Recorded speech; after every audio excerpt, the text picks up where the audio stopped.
Now with 3ds Max 2017 we do have the ability to use and work with different workspace options, and the workspace really defines the layout of our user interface and the available tools that we can see in that user interface. So to change the workspace, I'm going to come over to my quick access toolbar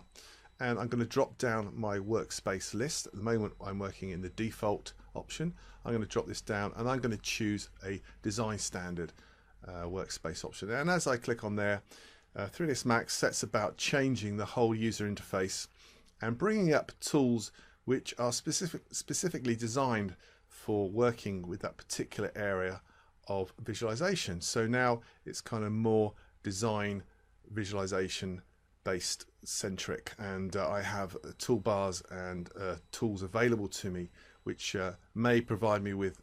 tools that I'm more likely to be using if I'm producing a more of a design based visualization. I can drop this down again and I can choose various alternate layouts, and I can even go into my manage workspace area and I can apply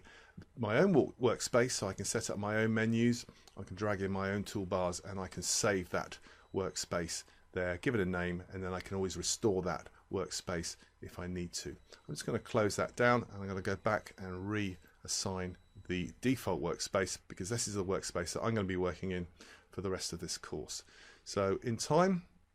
the user interface will reset and it will return back to its default settings, and you'll be familiar from the previous video with the various options and layout that is available to us in this particular workspace.